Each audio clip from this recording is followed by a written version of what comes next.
So I know it's probably petty to begin a recap of this game that the LA Kings won by talking about how much I just absolutely loathe the San Jose Sharks fan base, but I'm going to do it anyway because if I had heard the Beat LA chant coming through the speakers of my television one more time this game, I was going to throw something at it. Beat LA is not cool. It's not clever. It's not classy. It's just annoying. And it might be more accurate if you could beat LA, but it seems the only things the Sharks can't do is can't beat LA or be beat by LA. However you want to alter that chant. 2014, round 1, down by 3. Still can't beat LA.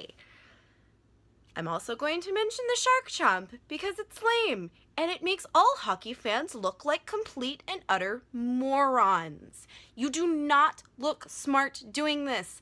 I don't know why you think it's amazing. It's not. Please, for the love of God, stop it. Okay, I think I've got my rant out of the way. We'll see. Something happened to Brown at the end of the game that is probably going to make me lose my cool over Sharks fans again. Anyways, to the actual game.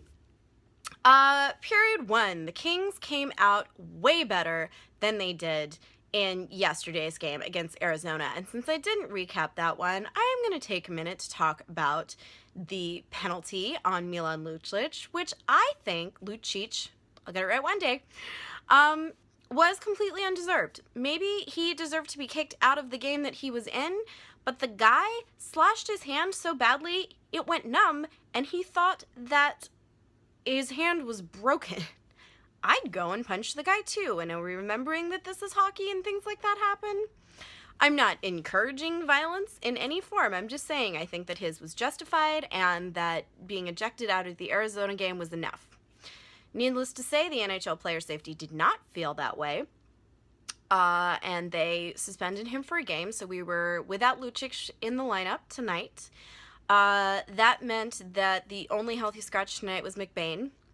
I like McBain. I think he should be in more games, but that's not up to me. That's up to Daryl. So until then, we had a really, really solid first period. The shots on goal were like 10-5, I think, by the end of it.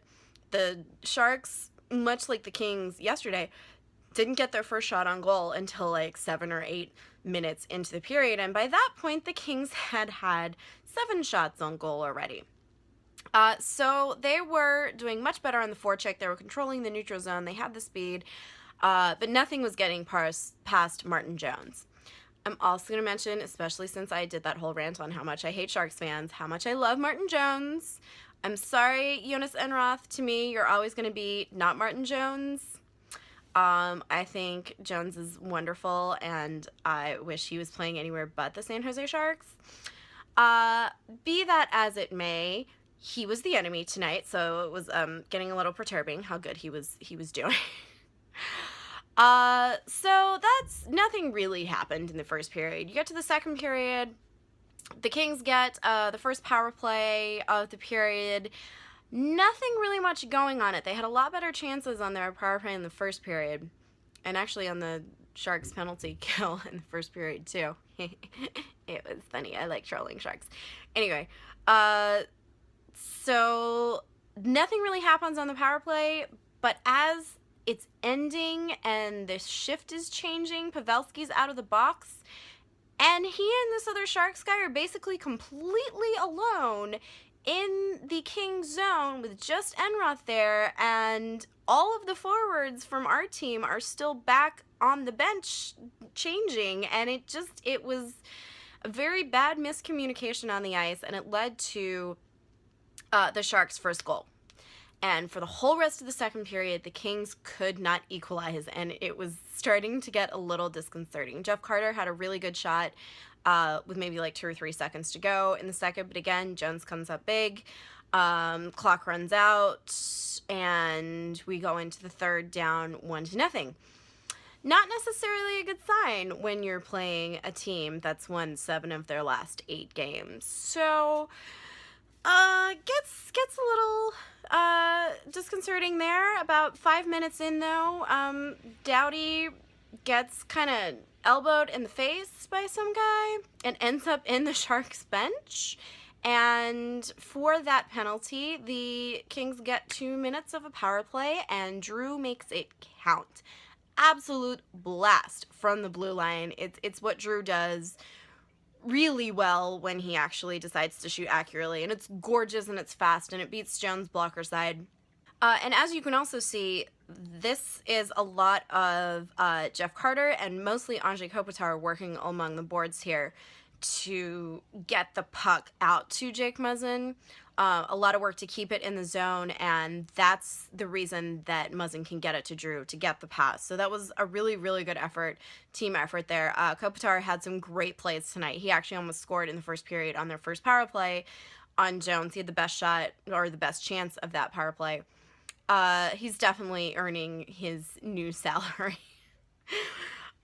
So it's looking pretty good there, and then with maybe 10 minutes left to go, because right after that goal, it was all in the Kings zone. The Kings basically had no possession. It was all Sharks, and they managed to get actually a really nice shot past Enroth, and there's not a whole lot of time left to make that up. And the way the Kings are playing, I mean, they're good, but the Sharks are good too, and the Kings aren't pulling out exactly what they needed to be much, much better than the Sharks.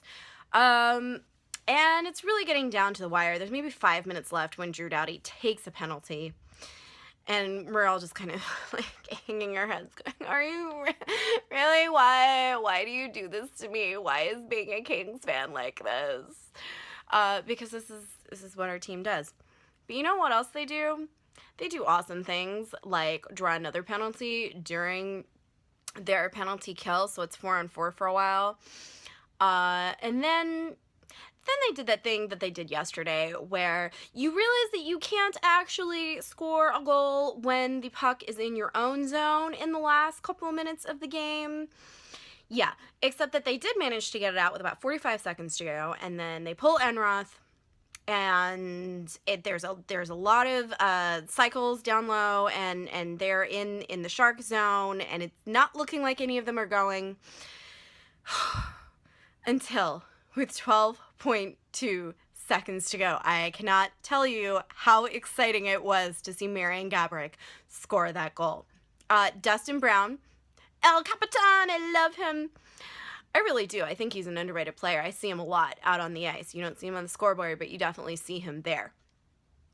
So he takes the first shot. Martin Jones' ex-roommate Tanner Pearson takes the rebound, and Jones still can't cover. There's a loose puck, and Vincent Lecavalier, I think I got that. There's just like a little gap in between Martin Jones' pads, and he slides it through, and the game is going to overtime. Considering that this is the closest divisional rival that the Kings have, going into overtime isn't the greatest option. A straight-out win would have been better. But it is better than a straight-out loss, which would have shortened their lead to 6 points in the division. So we go to overtime and 3-on-3, and you know how much I love 3-on-3. It's so exciting.